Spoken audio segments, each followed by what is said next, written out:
Governor Lee has laid out his entire hope for the Nathan Bedford Forrest bust in the Capitol, saying it belongs in a museum. This was a big announcement today. The Capitol Commission will vote tomorrow. One group's afraid the governor's plan will only lead to history being buried. Rebecca Cardenas explains.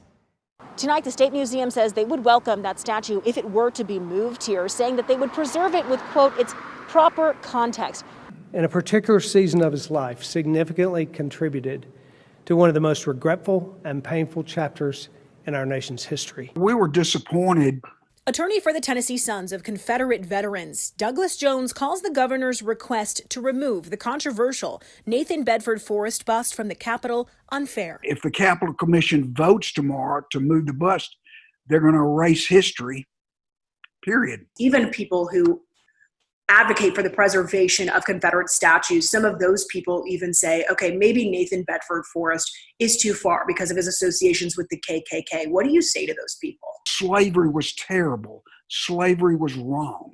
And Forrest, shame on him. He shouldn't have traded and been involved in the slave business. It's just terrible. Having said that, the reason the bust is in the Capitol is because he was a brilliant general. I have to follow my convictions and what I believe is right, aside from all of the rest of it.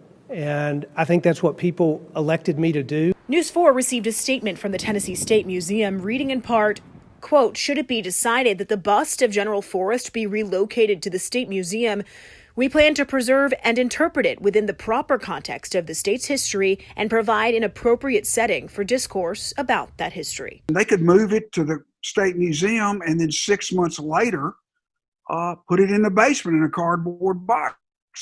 For News 4 Nashville, I'm Rebecca Cardenas.